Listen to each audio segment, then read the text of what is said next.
मैंने अपनी मॉम से लिविंग एक्सपेंसेस मांगे, लेकिन गलती से डिवोर्स ले रही सीईओ वाइफ को मैसेज चला गया। वाइफ, मुझे पालने के पैसे आने वाले हैं, लव यू। 1 मिनट बाद मुझे एक वॉइस नोट मिला, गुड बॉय, मैं मीटिंग में स्क्रीन शेयर कर रही हूँ, बाद में बात करती हूँ। यही उसकी पैम्परिंग टोन थी जिसने मुझे इंस्टेंटली मेरी पिछली लाइफ में वापस खींच लिया। उसे एक कॉलेज स्टूडेंट से लव एट फर्स्ट साइट हो गया था। उसने ना सिर्फ उसे जबरदस्ती अपना बनाया, बल्कि मुझसे डिवोर्स लेने के लिए मेरे परिवार को पूरी तरह से बर्बाद कर दिया। मेरे अंदर एक आग थी, इसलिए मैंने एक ऊंची बिल्डिंग से छलांग लगा दी, पर उसने मेरी डेड बॉडी को पूरी तरह से डिस्गस्ट के साथ देखा और कहा, मरना ही था तो कहीं और जाकर मरते। यहाँ मेरी आंखों के सामने गंदगी फैला दी। लेकिन जब मैंने दोबारा आंखें खोली, मैं उस वक्त में वापस आ गया था जब उसे उस कॉलेज स्टूडेंट से प्यार होने में अभी 1 महीना बाकी था। इस बार मैं सीधा उस कॉफी शॉप में गया जहां वो पार्ट टाइम जॉब करता था। मैं भी तो देखूं कि आखिर वो कैसा लड़का है जिसने उस औरत को मुझसे छीन लिया जिसे मैंने 10 सालों तक प्यार किया था। सर, क्या आप रीफिल चाहेंगे? ठीक उसी समय वो मेरे पास आया। उसके चेहरे पर एक बहुत ही प्यारी स्माइल थी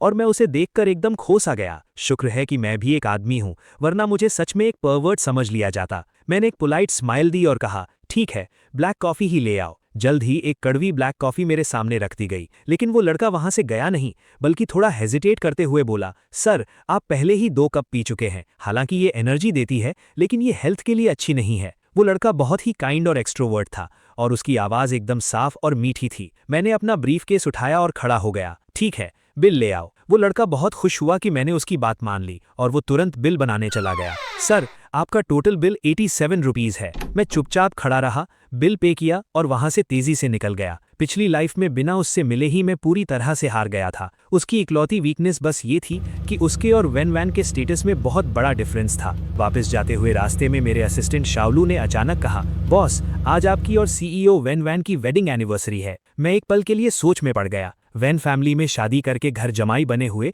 मुझे पूरे 5 साल हो गए थे। इस साल मैं 27 साल का था और वो 29 की। मैंने अपने माथे को सहलाते हुए कहा, मुझे पता है, लेकिन जब गाड़ी मेरे घर के बाहर रुकी तो मैंने देखा कि वैन वैन की गाड़ी भी वहीं खड़ी थी। वो सच में वापस आ गई थी। जो इंसान एक बार मर चुका हो, वो दोबारा अपने कातिल को देखकर कैसा रिएक्शन देगा? मुझे लगा था कि मैं उससे नफरत करूंगा, इस बात के लिए कि उसने मेरे परिवार को बर्बाद कर दिया और मुझे मरने पर मजबूर कर दिया। लेकिन अब जब मैं सच में उसे दोबारा देख रहा था, तो मेरे अंदर वो नफरत नहीं थी, बल्कि एक अजीब सा सुकून था, क्योंकि पिछली लाइफ में मेरी जेलसी और जिद ने ही हमें एक दूसरे का दुश्मन बना दिया था। अब मैं बस उस दर्दनाक एंडिंग को बदलना चाहता था जो मैंने खुद अपने लिए चुनी थी। तुम वहां खड़े क्या कर रहे हो? वैन वैन लिविंग रूम में बैठी थी और उसने बहुत ही स्टाइल से अपनी सिगरेट एस्ट्रे में बुझाई। मैं जूते बदलने के लिए झुका, लेकिन नीचे उन महंगे और बोरिंग हर्मीज स्लीपर्स को देखकर मुझे अचानक उनसे नफरत होने लगी। मुझे उस कॉफी शॉप वाले लड़के के एप्रन पर लगा कार्टून सुपरमैन बैज याद आ गया। अगले ही पल मैंने उन स्लीपर्स को एक तरफ फेंक दिया और नंगे पैर लिविंग रूम में चला गया।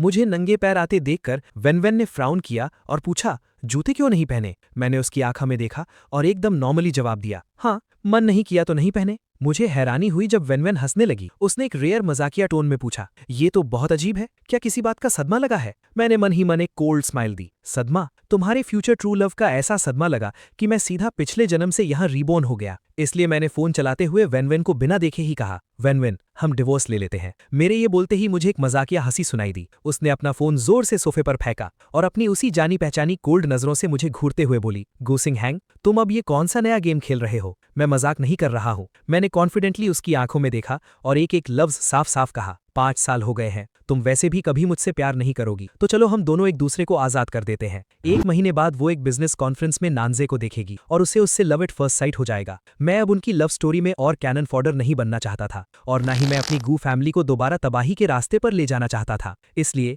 इससे पहले कि वो नानजे से मिले, मुझे खुद को पूरी तरह से अलग करना ही होगा। देखते ही देखते वैन वैन का चेहरा गुस्से से काला पड़ गया। उसका टेम्पर हमेशा से ही खराब था और अगर कोई उसे परेशान करता तो वो उसे बिल्कुल नहीं छोड़ती थी। उसने कहा, मैं वैन वैन अब दूसरों का खिलौना बन गई हूँ। वो अचानक से हंसने लगी, लेकिन उसकी आंखों में गुस्सा साफ दिख रहा था। 5 साल पहले घर जमाई बनने की जिद भी तुम्हारी थी और अब डिवोर्स भी तुम्हें ही चाहिए। गूसिंग हैंग, क्या तुम मेरे साथ कोई गेम खेल रहे हो? 5 साल पहले जब वैन वैन की दादी बहुत बीमार थी, तब उन्होंने उसे मुझसे शादी करने पर मजबूर किया था, जो उसके लिए एक बहुत बड़ी इंसल्ट थी। मैंने एक सैड स्माइल दी और कहा, क्या तुम सच में इस फेक शादी को आगे भी ऐसे ही चलाते रहना चाहती हो? फेक शादी? वैन वैन ने इन शब्दों पर गौर किया और अपने आईब्रोज उठाते हुए मॉकिंग टोन में कहा, ओ, तो तुम्हें अकेलापन फील हो रहा है? नहीं, बस मैं मैं अभी सही शब्द ढूंढ ही रहा था कि वेन वेन उठी और मुझे जोर से खींचकर अपने करीब कर लिया। तो तुम लोनली फील कर रहे हो? तुमने मुझे कांटेक्ट क्यों नहीं किया और अब सीधा डिवोर्स की बात कर रहे हो? इतने ब्रेव कैसे हो गए तुम? मेरा मतलब ये नहीं था। मैंने उसे एक्सप्लेन करने की कोशिश की,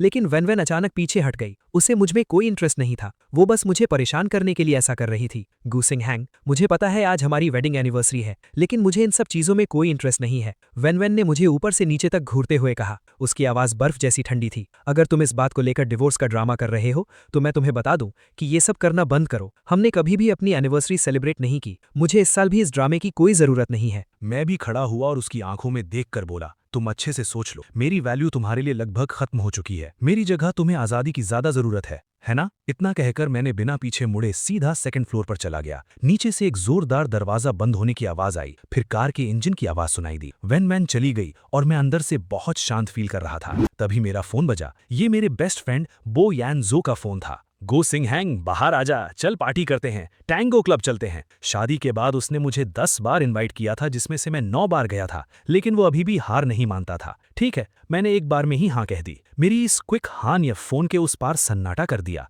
आज तो तुम्हारी और वैन वैन की वेडिंग एनिवर्सरी है, पक्का तुम बाहर आ रहे हो? बो यान जो पूरी तरह शॉक था। हाँ, एनिवर्सरी है, कोई डेथ एनिवर्सरी थोड़ी है, मैं अभी आ रहा हूँ। इतना कहकर मैंने कॉल कट कर दिया। मैंने कपड़े चेंज किए और अपनी लाल पॉश ड्राइव करते हुए सीधा टैंगो क्लब पहुंच गया। कुछ ड्रिंक्स के बाद मेरी हिम्मत अचानक बहुत बढ़ गई। बो यान जो ने मेरे कंधे पर हाथ मारते हुए कहा, गो सिंह हैंग, जो भी लड़की पसंद आ रही है सीधा जाके बात कर। वैन वैन रोज ने स्कैंडल्स गिनाती है, हम भी किसी से कम थोड़े ही हैं। बात तो सही है। मैंने नशे में झूमते हुए चारों तरफ देखा और आखिरकार मेरी नजर एक कॉलेज स्टूडेंट पर जाकर रुक गई। मैं अपना ग्लास लेकर लड़खड़ाते हुए उसके पास गया, उसके कंधे पर हाथ रखा और पूछा, ड्रिंक करोगी? मेरी तरफ से। लड़की पहले तो चौंक गई, फिर उसने सॉरी बोलते हुए सिर हिलाया। सॉरी ब्रो, मेरा पहले से एक बॉयफ्रेंड है। ओह ऐसा है, आई एम सॉरी। मैंने उस लड़की के सामने झुककर माफी मांगी। मैं बस मुड़कर किसी और को ढूंढने ही वाला था कि मैं 2 कदम भी नहीं चला और किसी से टकराकर नीचे गिर गया। मेरे हाथ का ग्लास टूटकर चकनाचूर हो गया। अंकल, मैं आपको उठाती हूँ। ये वही कॉलेज स्टूडेंट थी। उसने मुझे हाथ दिया, लेकिन मैं जमीन पर बैठे बैठे ही उसे देखने लगा। मेरा चेहरा एकदम लाल हो गया था। ये क्या हो रहा है? मुझे शायद हेल्यूसिनेशंस हो रहे थे। उस कॉलेज स्टूडेंट का चेहरा अचानक से वेन वैन में बदल गया, जो मुझे कोल्ड नजरों से घूर रही थी। मैंने उठने की कोशिश की, लेकिन मेरा हाथ सीधा टूटे हुए ग्लास पर पड़ा और उसमें से खून निकलने लगा। मैं बस 2 सेकंड के लिए सुन्न हुआ और फिर सीधा बेहोश हो गया। जब मेरी आंख खुली तो मैं अपने ही बेडरूम में था। वो कॉलेज स्टूडेंट मुझे घर छोड़ गई थी। मैंने अपने बैंडेज वाले हाथ को देखा और उसे ढूंढने ही वाला था कि तभी दरवाजे के बाहर से आवाज आई। वेन वैन की बहुत ही लेजी सी आवाज आई, तुम लोग मजे करो, मुझे आज कोई इंटरेस्ट नहीं है। वो सेकंड फ्लोर की रेलिंग के सहारे खड़ी थी और उसकी उंगलियों के बीच सिगरेट थी। मैंने दरवाजे के फ्रेम को पकड़ते हुए उसके पास जाकर पूछा, तुमने उसे कहाँ छुपाया है? किसे? वेन वैन ने फ्राउन करते हुए पूछा। उस कॉलेज स्टूडेंट को। मैंने सच सच बता दिया। वैसे भी 1 महीने बाद वेन वैन नैनजे के पीछे पागल होने ही वाली थी, तो मैं भी पहले से ही अपने लिए कोई ढूंढ सकता हूँ। देखते ही देखते वेन वैन का खूबसूरत चेहरा गुस्से से लाल हो गया। उसने मेरा हाथ जोर से पकड़ा और मुझे खींचते हुए क्लोजेट में ले गई। इसे चेंज करो, तुम्हें ऐसे कपड़े पहनने की परमिशन किसने दी है? वैन वैन, 2 दिन पहले तुम एक प्रिटी बॉय के साथ होटल में थी, क्या ये सच है? मैंने कामली पूछा। ये सब तुम्हें पूछने का कोई हक नहीं है। उसका जवाब हमेशा की तरह ही था। तो फिर तुम्हें भी मुझ पर हक जताने की कोई जरूरत नहीं है। अगर डिवोर्स नहीं लेना तो हम दोनों अपनी अपनी लाइफ जिएंगे। मैंने सीधा बोला, मुझे चीट करना चाहते हो? वैन वॉन ने कोल्ड स्माइल दी। गूसिंग हैंग, क्या तुम पागल हो गए हो? कोई गलत दवा खा ली है क्या? तो फिर मुझे डिवोर्स दे दो। मैंने फिर से वही बात बोली, सपने देखना बंद करो। वैन वॉन ने मेरा प्लान समझ लिया और फिर से अपने कोल्ड एटीट्यूड में वापस आ गई। मैं तुम्हें इस शादी के लिए जिंदगी भर पछतावा करवाऊंगी। तुम अपनी लाइफ जीना चाहते हो तो जियो। मैं पूरी तरह से शॉक था। मुझे नहीं पता था कि मुझसे जबरदस्ती शादी करने की वजह से वो मुझसे इतनी नफरत करती है। जब मेरा दिमाग सुन्न पड़ा था, तभी वैन वॉन ने अपनी आंखें सिकोड़ी और मुझे घूरते हुए बोली, क्या तुम गूसिंग हैंग के जुड़वा भाई हो? मैंने एक फेक हंसी के साथ कहा, तुम खुद ही गैस कर लो। उसने कोई जवाब नहीं दिया, बस मेरे कान के पास आई। अगर तुम सच में इतने लोनली हो और बाहर जाकर मजे करना चाहते हो तो किसी बास्टर्ड को घर मत ले आना। मैं उसे एक्सेप्ट नहीं करूंगी। ये बात किसी सुई की तरह मेरे दिल में चुभ गई। मैंने हाथ उठाया और सीधा उसके चेहरे पर एक जोरदार थप्पड़ मार दिया, जिससे मेरे हाथ में भी झंझनाहट होने लगी। थप्पड़ की वजह से वैन वॉन का चेहरा एक तरफ घूम गया। उसके गाल पर मेरी 5 उंगलियों के निशान साफ छप गए थे। उसने धीरे से अपना चेहरा घुमाया और मुझे ऐसे देखा जैसे वो मेरा खून पी जाएगी। मेरा हाथ कांप रहा था, डर से नहीं, बल्कि मेरा वूंड फिर से खुल गया था और उसमें से खून बह रहा था। वैन वॉन ने मेरे हाथ को देखा और फिर बिना कुछ बोले मुड़कर चली गई। बस उसकी कोल्ड पीठ पीठ ही मुझे दिखाई दे रही थी। उस थप्पड़ के बाद वैन वॉन फिर से गायब हो गई। वो गॉसिप न्यूज में, नाइट क्लब्स में, ऑफिस में, हर जगह थी, बस घर पर नहीं थी। मैं दिन गिन रहा था। अब बस आधा महीना ही बचा था जब वो और नैन्जे पहली बार मिलने वाले थे। इस दौरान मैं अक्सर उस कॉफी शॉप में जाता और नैन्जे नाम के उस आदमी को देखता। उसकी हर हरकत मेरी आंखों में छप सी गई थी। अगर मैं एक औरत होता तो मुझे भी उससे प्यार हो जाता। तभी एक कॉलीग ने उसे आवाज दी, नैन्जे, तुम्हारी गर्लफ्रेंड तुमसे मिलने आई है। ओ हाँ, उसकी एक गर्लफ्रेंड भी थी, एक बेचारी सी लड़की जो वैन वॉन के सामने कहीं नहीं टिकती थी। कॉफी शॉप का दरवाजा खुला और एक लड़की हाथ में टकोयाकी का बॉक्स लेकर अंदर आई। मैं उसे देखकर शॉक्ड रह गया। ये तो वही कॉलेज स्टूडेंट लिली थी। तुम यहाँ कैसे? नैन्जे एक छोटे पपी की तरह खुशी से अपनी मालकिन के पास खाना लेने पहुंच गया। तुम्हारे लिए टकोयाकी लाई हूँ। जब वो कॉलेज स्टूडेंट हंसी तो उसकी आंखें चांद की तरह सिकुड़ गईं, बिल्कुल नैन्जे जैसी। इसे कहते हैं कपल गोल्स। लेकिन आखिरकार वैन वॉन ने इन दोनों को बुरी तरह से अलग कर दिया था। क्या पाप था। मैं कोने में सिर झुकाकर बैठा रहा। मुझे डर था कि कहीं वो मुझे पहचान न ले कि मैं वही आदमी हूं जो क्लब में उससे फ्लर्ट कर रहा था। जब वो चली गई तब मैंने जल्दी से बिल पे किया और निकल गया। बॉस, शाओलू मुझे देखकर हमेशा यही कहता था, घर चले। मैं पूरी तरह से थक चुका था और पीछे वाली सीट पर टिक कर बैठ गया। ये कैसी लाइफ मिली है मुझे? यहाँ तो रिश्ते और भी ज्यादा कॉम्प्लिकेटेड हो गए हैं। अभी गाड़ी 100 मीटर्स भी आगे नहीं गई थी कि मैंने अचानक कहा, शाओलू, मैं ड्राइव करूंगा। मैंने स्टीयरिंग व्हील को कसकर पकड़ा। मेरी नजरें चारों तरफ थीं और जैसा मैंने सोचा था, मैंने आगे वाले चौराहे पर उस कॉलेज स्टूडेंट को देख लिया। मैंने सही मौका देखा और एक्सीलरेटर दबा दिया और सक्सेसफुली उसे टक्कर मारकर नीचे गिरा दिया। I am sorry. मैं घबराकर जल्दी से गाड़ी से उतरा और उसे उठाने लगा। मैंने देखा कि उसके पैर से बहुत खून बह रहा था। उसे काफी चोट आई थी। अंकल, उस कॉलेज स्टूडेंट ने दर्द सहते हुए हैरानी से कहा। मैंने तुरंत शाओलू को ऑर्डर दिया कि इसे हॉस्पिटल ले चलो। इस कॉलेज स्टूडेंट का नाम लिली था, 21 साल की स्टूडेंट। मैं हॉस्पिटल के बेंच पर बैठा था, अपने फोन में सेव किए हुए नए नंबर को देखते हुए मेरा दिल उदासी से भर गया। मैं अभी भी इतना महान नहीं बन पाया था। मुझे बस यही बदला समझ आया कि जैसे को तैसा दिया जाए। अगर नानजे मेरी वाइफ को मुझसे छीन सकता है तो मैं उसकी गर्लफ्रेंड को उससे क्यों नहीं छीन सकता। मैंने उसका सारा हॉस्पिटल बिल पे किया और उसे न्यूट्रिशन और वर्क लॉस का कॉम्पेंसेशन भी दिया। बस आधे ही दिन में मैंने उसकी सारी इन्फॉर्मेशन निकाल ली थी। अच्छे से रेस्ट करना, मैं तुमसे मिलने आता रहूंगा। जाने से पहले मैंने एक अच्छे बड़े भाई की तरह स्माइल दी। कोई बात नहीं ब्रो, अभी यंग हूँ, बॉडी अच्छी है तो जल्दी रिकवर हो जाऊंगी। लिली ने बहुत ही मासूमियत से जवाब दिया। वापस जाते हुए मैं सीधा फार्मेसी गया और बहुत सारे सप्लीमेंट्स खरीदे। फिर मैंने शाओलू से कहा कि हाउसकीपिंग कंपनी से कुछ अच्छे सर्वेंट्स ढूंढ कर लाए जो बहुत अच्छा खाना बनाते हो और प्रेफरेबली उनके पास न्यूट्रिशनिस्ट का सर्टिफिकेट भी हो। शाओलू ने तुरंत हाँ कह दी। घर पहुंचकर मैं अपना प्राडा ब्रीफकेस लेकर आगे चल रहा था और शाओलू सप्लीमेंट्स का ढेर लेकर मेरे पीछे आ रहा था। लेकिन जैसे ही मैंने दरवाजा खोला, मैंने देखा कि वैन सीढ़ियों से नीचे आ रही थी और नीचे आते हुए वो अपने बहुत ही अट्रैक्टिव नेकलाइन को ठीक कर रही थी। मैंने तुरंत शाओलू को वहां से जाने का इशारा किया। 1 घंटे बाद एक पार्टी है, तुम्हारे पेरेंट्स भी वहां आ रहे हैं, तैयार हो जाओ और मेरे साथ चलो। वैन ने उन सप्लीमेंट्स की तरफ भी देखा नहीं, बस मुझे एक बोरिंग टोन में ऑर्डर दिया। वो मुझे कभी भी किसी इवेंट में अपने साथ नहीं ले जाती थी, सिवाय तब जब मैं उसके किसी काम आ सकूं। ठीक है, मैं खड़ा हुआ और सेकंड फ्लोर पर कपड़े चेंज करने चला गया। इस आधे महीने में मैंने अपना सारा वार्डरोब बदल दिया था।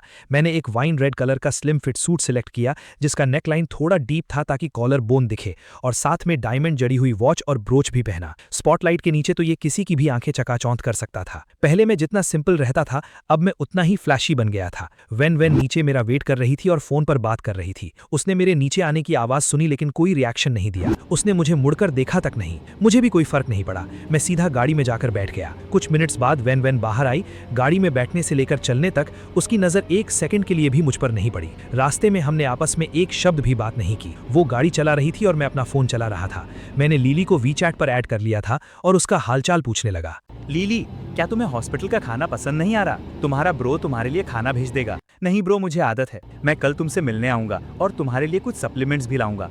शर्माना मत, कुछ भी चाहिए हो तो सीधा बता देना। अगर वैन नानजे के सामने एक रिच, ब्यूटीफुल और टॉल औरत थी तो मैं भी लिली के सामने एक टॉल, रिच और हैंडसम लड़का बनूंगा। देखा जाए तो हम दोनों बराबरी पर ही थे। मेरे दिल को ये सोचकर ही सुकून मिल गया। तभी आगे रेड लाइट आई और गाड़ी रुकी। आखिरकार वैन ने अपनी गर्दन घुमाई और मुझे साइड से देखा। उसने बड़ी देर बाद नोटिस किया कि मैं आज कुछ अलग लग रहा हूँ, लेकिन उसके मुंह से फिर भी कुछ अच्छा नहीं निकला। ये सूट तुम्हारे ऊपर पूरी तरह से वेस्ट है, जैसा मैंने सोचा था। टीवी सीरियल्स में जो हीरो हीरोइन को इम्प्रेस करता है वो सब फेक होता है। मैंने अपना फोन रखा और अपना चेस्ट थोड़ा आगे करते हुए पूछा, क्या सच में मेरे एब्स नहीं दिख रहे? मैंने आज स्पेशल पैडेड इनर्स पहने थे। मेरी इस बोल्ड हरकत से वैन का चेहरा फिर से गुस्से से भर गया। उसने कोल्डली कहा, गोसिंग हैंग, क्या तुम तमीज में नहीं रह सकते? क्यों? मैंने भी पलट कर पूछा। मैं इतने सालों से तमीज में ही था, क्या उसका कोई फायदा हुआ? कोई फायदा हुआ? अपनी लिमिट मत भूलो। वैन की टोन बहुत खराब थी। वो मुझे अपना पति नहीं मानती थी, लेकिन मुझसे ये एक्सपेक्ट करती थी कि मैं एक पति की तरह बिहेव करूं। मैंने अपना सिर घुमा लिया और खिड़की के बाहर देखने लगा। मैं कोई बात नहीं करना चाहता था। पार्टी में पहुंचने के बाद मैं और वैन कुछ देर के लिए एक फेक कपल बने रहे और कुछ नॉर्मल सी बातें की। फिर मैं अकेला ही एक जगह जाकर बैठ गया और मेरी किस्मत तो देखो, मेरे बगल में वही प्रिटी बॉय चैन ली बैठा था जो कुछ दिन पहले वैन के साथ होटल जाने की वजह से ट्रेंडिंग में था। तुम यहाँ अकेले क्या कर रहे हो? एक और आदमी उसके पास आया और उससे पूछा। शिंग युआन, तुम मेरे साथ बैठ जाओ। चैन ली की आवाज बहुत क्लियर थी। तुम्हारी बॉस वैन वहां है, तुम जाकर उससे मिलते क्यों नहीं? ली शिंग युआन ने उसका मजाक उड़ाते हुए कहा। बकवास मत करो, बॉस वैन का पहले से एक पति है। उसका पति तो बस नाम का ही है। सबको पता है कि आजकल तुम उसके बहुत क्लोज हो। मैंने सुना है उसने तुम्हारे लिए घर भी खरीदा है। ली शिंग युआन पूरी तरह से जेलसी से भर गया। वो मेरे लिए बहुत जनरस है। चैन ली की बातों में पूरी तरह से शो ऑफ था। मैं बहुत लकी हूं कि वो मुझे मिली। वैन सबके लिए जनरस थी, सिवाय मेरे एक ऐसे पति के लिए जो बस नाम का था। तभी मेरे पेरेंट्स मेरी तरफ आए। अहैंग वैन का नाम सुनकर चैन ली और ली शिंग युआन ने तुरंत मुड़कर मुझे देखा और उनके चेहरे का एक्सप्रेशन देखने लायक था। मैं खड़ा हुआ और अपनी मॉम का हाथ पकड़ते हुए बोला, उसके साथ रहने में क्या मजा है, आप लोगों के साथ बात करना ज्यादा अच्छा है। मेरी मॉम ने मुझे हैरानी से देखा। चैन ली आखिरकार मुझे पहचान गया था। उसका चेहरा कभी लाल तो कभी सफेद पड़ रहा था और उसकी आंखों में मेरे लिए दुश्मनी साफ दिख रही थी। मैंने अपनी मॉम को बैठाया और जोर जोर से कंप्लेन करना शुरू कर दिया। मेरा आज आने का बिल्कुल भी मन नहीं था, पर वैन ने जिद की कि मैं उसके साथ आऊं। यहाँ बहुत बोर हो रहा है। तुम भी ना, ये एक बिजनेस इवेंट है, इसमें बोर होने वाली क्या बात है? मेरी मॉम ने मेरा हाथ पकड़ा। हालांकि वो मुझे डांट रही थी, लेकिन उनकी टोन में मेरे लिए बहुत प्यार था। मैंने साइड से चैन ली को देखा और अपनी बात कंटिन्यू रखी। बोरिंग तो है ना? ओह हाँ, मैंने श्याओलू से कुछ सर्वेंट्स हायर करने को बोला है। वैन कह रही थी कि मैं बहुत पतला हो गया हूँ और मुझे थोड़े मसल्स बनाने चाहिए, तो मैंने सोचा हायर कर ही लूँ। मेरी मॉम ने मेरी बात से एग्री किया। तो क्या तुम उसके साथ अपनी मैरिड लाइफ एंजॉय नहीं करना चाहते? अब मैंने बहुत एंजॉय कर लिया। चैन ली अपने लाइट पिंक होठों को काट रहा था। ऐसा लग रहा था कि वो बहुत मुश्किल से खुद को कंट्रोल कर रहा था। अगले ही पल चैन ली अचानक से खड़ा हुआ और जल्दी से वहां से चला गया। ली जिंग युआन भी ऑकवर्ड होकर उसके पीछे पीछे चला गया। पार्टी खत्म हुई। मैं वैन के साथ वापस नहीं जाना चाहता था। मैं अपने गू फैमिली के घर जाकर अपने पेरेंट्स के साथ टाइम स्पेंड करना चाहता था। वैसे भी वैन को मेरी कोई परवाह नहीं थी, बस मुझे उसकी बेइज्जती नहीं करवानी थी। मेरी मॉम ने मुझे कार की कीज दी और पार्किंग एरिया में वेट करने को कहा। पर जैसे ही मैं अंडरग्राउंड पार्किंग में पहुंचा और मुझे मॉम की गाड़ी मिली, मैं बस उसमें बैठने ही वाला था, मैंने देखा कि वैन और चैनली एक दूसरे का हाथ पकड़कर खींच रहे थे। चैनली ने रोते हुए वैन का सूट का पल्लू पकड़ा हुआ था। तुम मेरे लिए इतनी अच्छी हो, क्या तुम्हारे दिल में मेरे लिए कोई फीलिंग नहीं है? विश्वास करना है तो करो, वरना भाड़ में जाओ। आगे से मुझे परेशान मत करना। वैन ने एक झटके से उसका हाथ हटा दिया। वो ऐसी ही थी, जब वो किसी से बोर हो जाती थी तो वो मुकर जाती थी और इसे पहचानती भी नहीं थी। बस एक घर देकर चैनली को लगा था कि वो उसका ट्रू लव है। तभी वैन की नजर मुझ पर पड़ी। उसने मुझे बहुत ही इरिटेशन और डिस्गस्ट वाली नजरों से देखा, जैसे मैं ही उसे परेशान कर रहा था। मैं जल्दी से गाड़ी में बैठा और दरवाजे लॉक कर लिए। अगर मुझे अपने पेरेंट्स का वेट ना करना होता तो मैं एक्सेलरेटर दबाता और वहां से तुरंत गायब हो जाता।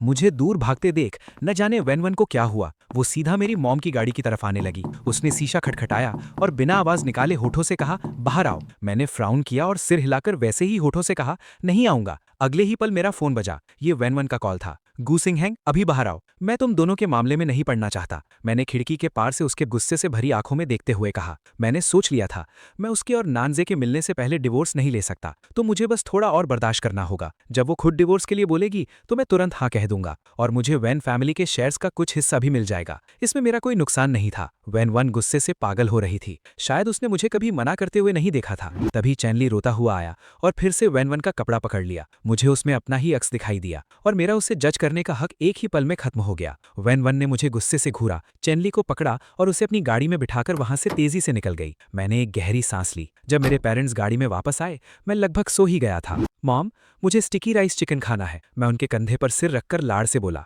यही तो माँ का प्यार होता है, इतना सुकून और गर्माहट। इतनी रात को मैं तुम्हारे लिए स्टिकी राइस चिकन कहाँ से लाऊंगी? मेरी मॉम ने प्यार से मेरे हाथ पर मारते हुए कहा। आज क्या बात है, क्या वैन के साथ झगड़ा हुआ है? तुम तो कभी 10-15 दिन में भी घर का चक्कर नहीं लगाते। वो तो मैं प्यार में पागल था ना, मैंने हंसते हुए कहा। अब से मैं आपका प्यारा सा बेटा बन के रहूंगा। मेरे डैड का हाथ स्टीयरिंग व्हील से फिसलते फिसलते बचा। क्या तुम अब वैन का पसंद नहीं करते? करता हूं ना, लेकिन इसका मतलब ये तो नहीं कि मैं मूव ऑन नहीं कर सकता। मैं वैसे भी उसे रोक नहीं पाऊंगा। देखो वेनवन को, हर रोज उसके नए स्कैंडल्स उड़ते रहते हैं। मुझे तो वो पहले से ही पसंद नहीं थी। मेरे डैड को आखिरकार हिम्मत मिल गई थी। वो एक स्कमबैग है। जैसे ही मैंने शुरू किया, मेरे पेरेंट्स ने वेनवन को लेकर अपनी सारी भड़ास निकाल दी। मुझे तब पता चला कि उन्होंने मेरे लिए कितना कुछ बर्दाश्त किया था। मेरा दिल भर आया और गिल्ट से मेरा सिर झुक गया। घर पहुंचते पहुंचते काफी रात हो चुकी थी। मैं नहाया और सीधा सोने चला गया। पता नहीं मैं कितनी देर तक सोया था, पर मेरी मॉम ने मेरे कमरे का दरवाजा खटखटाया। क्या हुआ? मैंने नींद में ही पूछा। तुम्हें स्टिकी राइस चिकन खाना था ना? मैंने तुम्हारे लिए थोड़ा सा बनाया है, उठकर खा लो फिर सो जाना। मेरी नींद एक पल में उड़ गई। मैं बेड पर बैठा कुछ सेकंड्स के लिए सुन रह गया। मेरी आंखें भर आईं और आंसू बहने लगे। क्या हुआ मेरे बच्चे?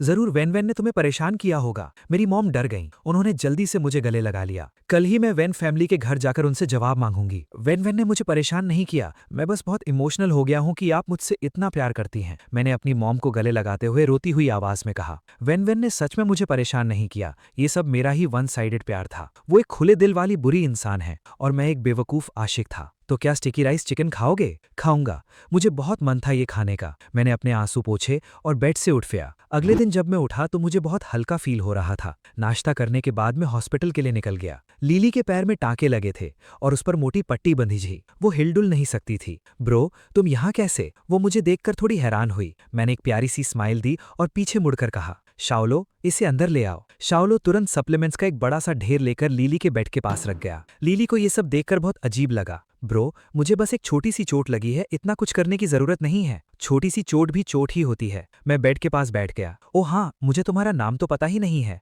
मेरा नाम लीली है। मेरा नाम गू सिंह हैन है। तुम मुझे ब्रो गू बुला सकती हो। लीली ने अपना सिर हिलाया। ओके ब्रोगू। मैं लीली के साथ बैठकर बातें करने लगा। उसने अपने हैंडसम बॉयफ्रेंड के बारे में बताया और अपने ग्रेजुएशन के बाद शादी के सपने के बारे में भी बताया। मुझे हंसी आ गई, पर मैंने तुरंत खुद को रोक लिया। ब्रो, तुम हंस क्यों रहे हो? लीली ने थोड़ा झिझकते हुए पूछा। कुछ नहीं, मुझे बस अपनी कॉलेज लाइफ याद आ गई। मेरे भी कुछ ऐसे ही खूबसूरत सपने हुआ करते थे। ब्रोगू, तुमने किस यूनिवर्सिटी से ग्रेजुएशन किया है? मैंने उसे गहरी नजरों से देखा। हान यूनिवर्सिटी। लीली पूरी तरह से शॉक्ड थी। ब्रोगू, हम दोनों एक ही यूनिवर्सिटी से हैं। हाँ, क्या इत्तेफाक है। मैंने भी खुश होने का नाटक किया। अगर नैन्जे की मुलाकात वेन से ना होती तो लीली के सपने 90% सच हो ही जाते। जब हम बातें करके हंस रहे थे तभी एक साफ और मीठी आवाज आई। लीली, मैं तुमसे मिलने आया हूँ। ये आवाज बिल्कुल वैसी ही जैसी पिछली लाइफ में वेन की एक्सक्लूसिव फोन रिंगटोन हुआ करती थी। मैंने तुरंत मुड़कर देखा। नैन्जे ने एक व्हाइट टी शर्ट पहनी थी। वो 20 साल का एक बहुत ही हैंडसम और एनर्जेटिक लड़का लग रहा था।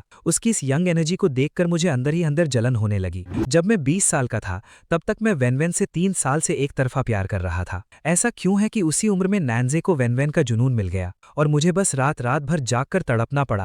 अगर मुझे पता होता कि तुम आओगे तो मैं तुम्हें बताती ही नहीं, तुम्हें फालतू में टेंशन दी। लीली ने नैन्जे को देखकर खुशी से कहा। क्या तुम पागल हो? तुम्हें चोट लगी है और तुम मुझे बताना नहीं चाहती थी। नैन्जे हाथ में फ्रूट्स लेकर उसके पास आया। मैं खड़ा हुआ और वहां रखी इकलौती कुर्सी नैन्जे को दे दी। मैं बहुत शांत था क्योंकि आगे चलकर मुझे वेन को भी उसे ही देना था, तो एक कुर्सी देना कौन सी बड़ी बात थी। ब्रो, तुम। नैन्जे ने अचानक मुझे पहचान लिया और हैरानी से पूछा, तुम यहाँ कैसे? क्योंकि मैंने तुम्हारी प्यारी सी गर्लफ्रेंड को टक्कर मार दी थी। मैंने एक ऑकवर्ड स्माइल दी। नैन्जे ने मुझे देखा, फिर लीली को देखा और मुझे ब्लेम करने के बजाय हंसने लगा। क्या इत्तेफाक है। लिली, ये ब्रो अक्सर हमारे कैफे में कॉफी पीने आते हैं। ये बहुत अच्छे इंसान है। पक्का तुमसे गलती से ही टकरा गए होंगे। उसकी इस समझदारी ने मुझे एकदम स्पीचलेस कर दिया था। अगर कोई और होता तो शायद वो गलती होती, पर मैं नहीं। मैंने तो सही मौका देखकर उसे टक्कर मारी थी। मुझे पता है ब्रोगू, आपने जानबूझकर तो नहीं किया होगा और ऊपर से आपने मुझे इतने सारे एक्स्ट्रा पैसे भी दे दिए। मुझे खुद शर्म आ रही है।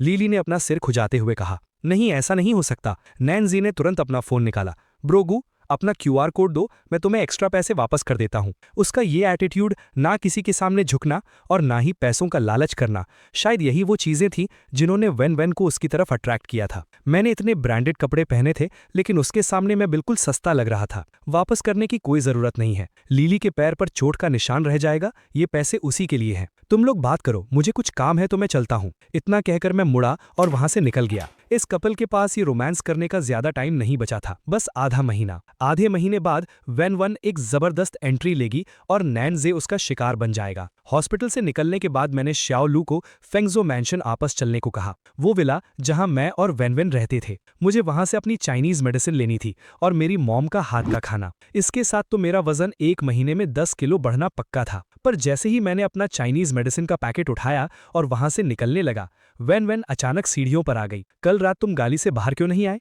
उसने मुझे घूरते हुए कहा और उसकी आंखों में गुस्सा साफ झलक रहा था। ये फिर से घर पर कैसे है? नॉर्मली तो ये 3 महीने में एक बार ही दिखाई देती थी। मैंने तुम्हारे किसी भी स्कैंडल में पहले कभी इंटरफेयर नहीं किया और मैं इस ट्रेडिशन को तोड़ना नहीं चाहता था। मैंने बहुत कामली जवाब दिया। ओह सच में? तो फिर एक एक करके उन सबका करियर खत्म होना और उनके सारे काले राज बाहर आना, ये सब बस इत्तेफाक था। इसका मतलब उसे सब पता था, बस उसने कभी मुझे रोका नहीं, क्योंकि वो सारे आदमी बस टाइम पास थे, नैन जे की तरह नहीं। पिछली लाइफ में जब मैं वेन से बस एक बार मिलने के लिए तरस रहा था तो वो एक गुस्से में भरी शेरनी की तरह मुझ पर टूट पड़ी थी। मैं इस बात से इनकार नहीं करूंगा, तुमने उन सबको बहुत सारे पैसे और रिसोर्सेज दिए थे, तो वो सब हमारी जॉइंट प्रॉपर्टी हुई। तो अगर मैंने उसमें से कुछ वापस ले भी लिया तो ये नॉर्मल सी बात है। तो फिर कल रात चैनली के साथ क्या हुआ? वैन नीचे आई और बिल्कुल मेरे सामने आकर खड़ी हो गई। उसकी बॉडी लैंग्वेज बहुत थ्रेटनिंग थी। मैंने उसे एक घर दिया था जिसका आधा हिस्सा तुम्हारा है, तो तुमने वो घर उसके मुंह पर ही वापस क्यों नहीं मांग लिया? क्या वैन पागल हो गई है? वो अब मुझसे ऐसी फालतू की बातें क्यों कर रही है? ज्यादा से ज्यादा 1 साल बाद वो मुझसे डिवोर्स मांग लेगी और मुझे बहुत सारे पैसे देगी, तो क्या मुझे इस एक घर की परवाह है? मैंने मूव ऑन कर लिया है। वो पहला नहीं था और ना ही आखिरी होगा। मैं किस किस से डील करता रहूंगा? मैंने जल्दी से ये बोला और वहां से निकल गया। मुझे शाओ लू को ही दवा लेने के लिए अंदर भेजना चाहिए था। घर वापस आकर मैंने मेडिसिन सर्वेंट को दे दी। मेरे डैड जैसे ही दरवाजे से अंदर आए, उन्होंने मुझे घूरते हुए अपना फोन मुझे पकड़ा दिया। पॉपुलर एक्टर चेन ली और वैन ग्रुप की फीमेल सीईओ होटल से एक साथ बाहर आते हुए दिखे। मैंने फोन डैड को वापस किया और उन्हें मनाते हुए बोला, डैड ये सब फेक है, ये सब बस ड्रामा है। तुम अभी भी उसे डिफेंड कर रहे हो। मेरे डैड को बहुत गुस्सा आ रहा था। तो फिर जाओ और उसे सबक सिखाओ। मैं भी तुम्हारे साथ आऊंगा। हम बाप बेटे मिलकर उसे मजा चखाएंगे। मेरी बात सुनकर मेरे डैड हंसने लगे। उनके बूढ़े चेहरे पर एक स्माइल आ गई। दोपहर को मैंने वो न्यूज ओपन की। चेन ली ने सफाई दी थी कि वो और वैन बस अच्छे दोस्त हैं और एक शूटिंग के सिलसिले में बात कर रहे थे। लगता है वैन ने फिर से इसके लिए काफी पैसे खर्चे होंगे। मुझे पता ही नहीं चला कि मैं कब सोफे पर सो गया। फिर अचानक बो यानजू का कॉल आया। गुसिंग हैंग जल्दी आजा ड्रिंक करने, यहाँ बहुत अच्छी लड़कियां हैं। बो यानजू ने फोन पर चिल्लाते हुए कहा, ऐसी लड़कियां जो दुनिया में कहीं नहीं मिलेंगी, तू जल्दी आ। जब से इन्हें पता चला था कि मैं वैन को डिवोर्स देने वाला हूं, ये सब बारी बारी से मुझे इनवाइट कर रहे थे। उन्हें लग रहा था कि मैं बहुत दुखी और उदास हूं और मुझे भी सच में बाहर जाने की जरूरत थी, वरना मैं फिर से अपनी पिछली लाइफ के बारे में सोचकर परेशान होने लगूंगा। मैं कपड़े चेंज करके अभी आ रहा हूं। आधे घंटे बाद मैं पूरी एनर्जी के साथ निकल पड़ा। मुझे मानना पड़ेगा, बो यानजू जो लड़कियां लाया था वो सच में बहुत खूबसूरत थी, बिल्कुल इंटरनेट इन्फ्लुएंसर्स जैसी। लेकिन मैं जितनी ड्रिंक्स पी रहा था, मेरे दिमाग में बार बार उन लड़कियों का कंपैरिजन वैन के साथ हो रहा था। वैन सच में उनसे बहुत ज्यादा खूबसूरत थी। एक्सक्यूज मी, मैं वॉशरूम से आता हूँ। मैं जैसे ही उठा, मेरे बगल में बैठी हुई खूबसूरत लड़की तुरंत उठी और मुझे सहारा दिया। जब मैं उल्टी करके बाहर आया तो वो अब भी मेरा इंतजार कर रही थी। क्या मैं तुम्हारा वीचैट ले सकती हूँ? मैंने जानबूझकर पूछा। वीचैट का क्या करोगी? उसने सीधा जवाब दिया, अगर तुम्हें कभी अकेलापन फील हो तो तुम मुझे कभी भी बुला सकते हो। मेरी आंखें खुली की खुली रह गईं। बो यानजू सच में मेरे लिए कुछ कॉल गर्ल्स ले आया था। नशे की वजह से मैंने अपना सिर नीचे किया और उसके करीब जाकर बोला, देखते हैं मैं ये अकेलापन बर्दाश्त कर पाता हूं या नहीं। इतना कहकर मैं मुड़ा और वहां से चला गया। मुझे ऐसी लड़कियों में कोई इंटरेस्ट नहीं था, लेकिन बो यानजू मेरे पीछे ही खड़ा था। मुझे आते देख वो तेजी से अपनी सीट पर भाग गया। मेरी कैपेसिटी खत्म हो गई है, मैं सोने जा रहा हूं। मैंने अपना सिर पकड़ा, मुझे सच में चक्कर आ रहे थे। मैं भी घर जा रहा हूं। फेंग यू भी खड़ा हो गया। बो यानजू ने मुंह बनाया और बिल पे करने चला गया। जाने से पहले बो यानजू किसी चोर की तरह हंस रहा था। गुसिंग हैंग, क्या तुम्हारी वैन ये सुनकर जेलस होगी कि तुम बाहर लड़कियों के साथ ड्रिंक्स कर रहे हो? मैंने गाड़ी में बैठते हुए हाथ हिलाकर कहा, उसका नाम मत लो, अब शगुन होता है।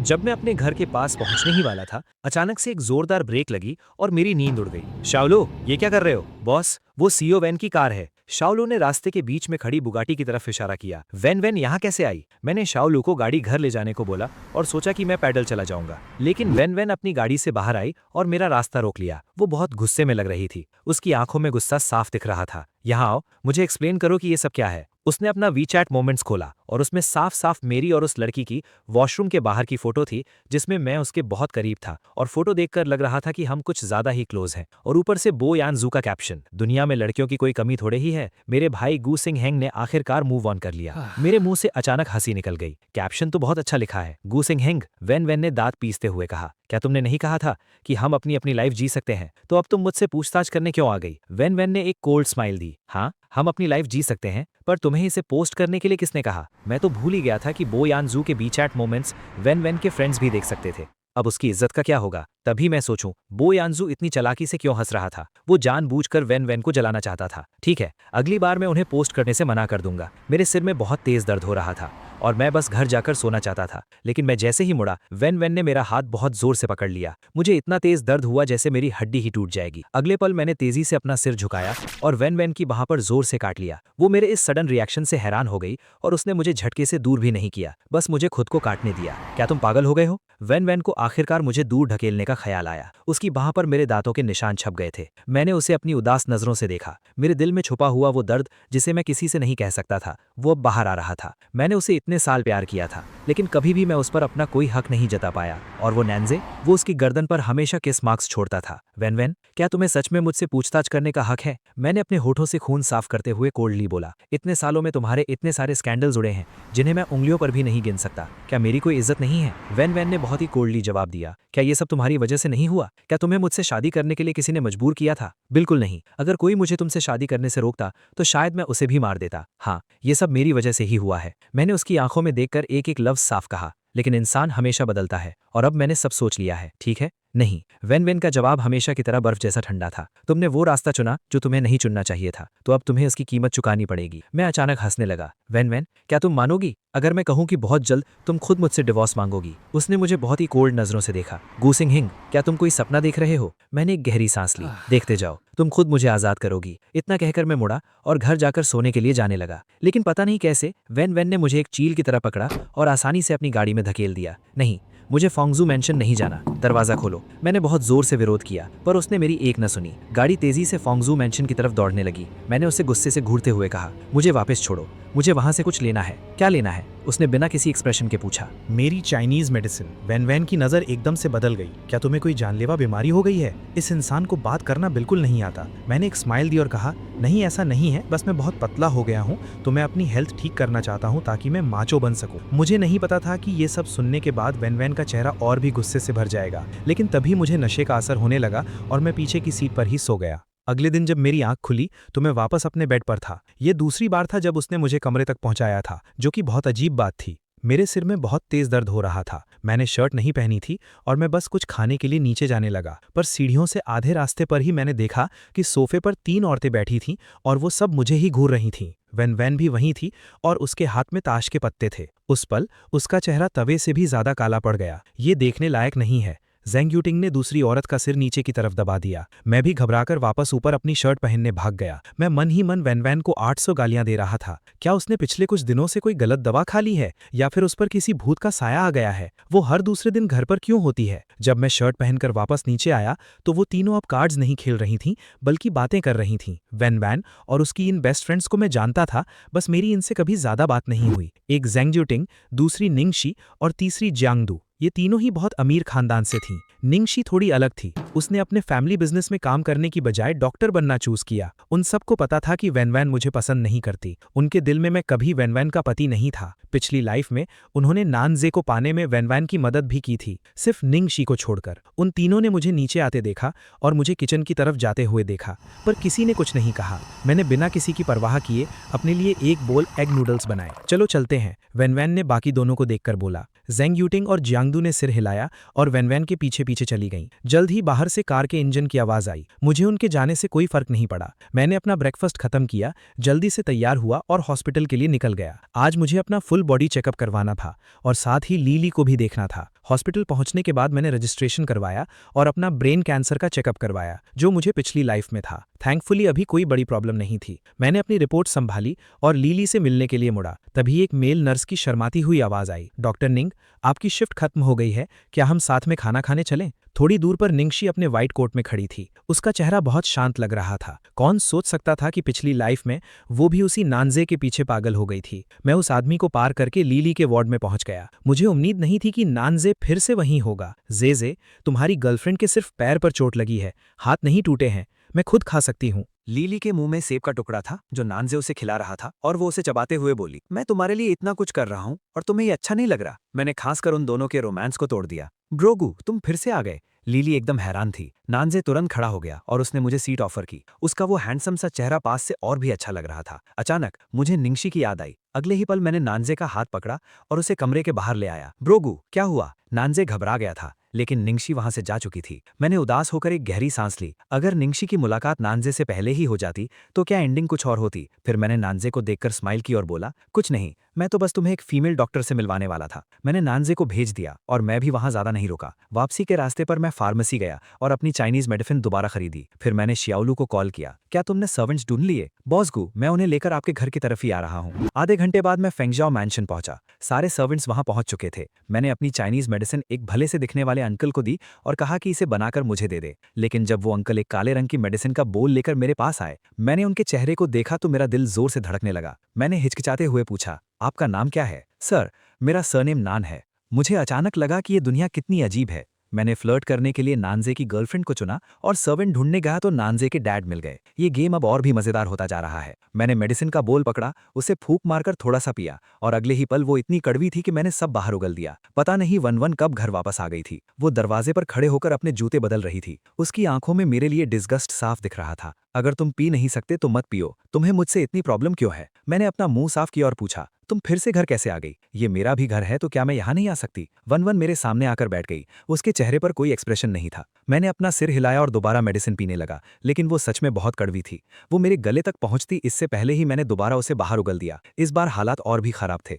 उस मेडिसिन की कुछ छींटें सीधा वन के चेहरे और शर्ट पर गिर गईं। उसका चेहरा एकदम ठंडा पड़ गया और वो मुझे घूरने लगी। मैं कड़वाहट की वजह से कुछ बोल नहीं पा रहा था। मैंने जल्दी से एक टिश्यू निकाला और उसके चेहरे पर लगा दिया। मुझे नहीं पता था कि वन मेरा हाथ इतनी जोर से पकड़ेगी और उसे झटक देगी। उसकी वो नफरत से भरी नजरें देखकर मैं सुन पड़ गया। मैंने शांति से टिश्यू नीचे फेंक दिया। I am sorry. वो मेडिसिन सच में बहुत कड़वी थी। वन ने एक शब्द भी नहीं कहा और ऊपर कपड़े बदलने चली गई। मैं भी मेडिसिन खत्म करके ऊपर चला गया और सीधा अपने कमरे में गया। मैंने डस्ट कवर हटाया और मेरे कमरे में एक बहुत ही प्यारी सी पियानो की धुन बजने लगी। लेकिन तभी वैन ने जोर से दरवाजा खोला और गुस्से से चिल्लाई, बहुत शोर है। मेरे अंदर अचानक से गुस्सा भड़क गया। पिछली लाइफ में बस इसी वजह से मैंने अपना मनपसंद पियानो बजाना छोड़ दिया था, क्योंकि उसे शोर लगता था। तभी तो बो यानजू और मेरे बाकी दोस्त मुझे बेवकूफ कहते थे। मैंने गुस्से में पियानो की कीज पर जोर से हाथ मारा। उस अजीब सी आवाज को सुनकर वैन ने फ्राउन किया। अगले ही पल मैंने पियानो को आराम से बंद किया और बहुत ही प्यार से बोला, तो फिर डिवोर्स ले लेते हैं। डिवोर्स के बाद हम दोनों अपनी लाइफ जी सकते हैं। मैं चाहे सोना बजाऊं, तुम्हें कोई आवाज नहीं आएगी। वैन ने एक कोल्ड स्माइल दी और मेरा मजाक उड़ाते हुए कहा, मुझे लगता है बिना डिवोर्स के भी हम अलग अलग रह सकते हैं। तो फिर तुम घर वापस क्यों आ जाती हो? मुझे कुछ समझ नहीं आ रहा था। क्या इस घर में कुछ ऐसा है जो उसे अपनी तरफ खींचता है? कहीं वो मैं तो नहीं हूं? वैन को शायद मेरे इस तरह से पलटकर जवाब देने की आदत नहीं थी। उसका चेहरा और भी गुस्से से भर गया, लेकिन उसने अपना गुस्सा कंट्रोल किया और मुझसे पूछा, गु सिंग हैंग, ऐसा लग रहा है कि तुम नहीं चाहते कि मैं घर आऊं। क्या तुम्हें कोई नया प्यार मिल गया है? उसे मुझ पर शक हो रहा था। वो मुझे रंगे हाथों पकड़ना चाहती थी। मैंने अपनी आंखें बड़ी करते हुए पूछा, क्या कोई प्रॉब्लम है? क्या तुमने नहीं कहा था कि जब तक मैं इसे पोस्ट नहीं करता सब ठीक है? वैन एकदम से गुस्से में आ गई और उसने चिल्लाकर पूछा, तुम्हारी हिम्मत कैसे हुई मुझे चीट करने की? मैंने सीधा जवाब दिया, जेंडर इक्वालिटी। जो तुम कर सकती हो वो मैं क्यों नहीं कर सकता? जब हम दोनों की बहस चल रही थी तभी नानशू की डरी हुई सी आवाज आई, सर खाना तैयार है। मैंने वैन को धक्का दिया और खाना खाने नीचे चला गया। नानशू के हाथों में बहुत जादू था।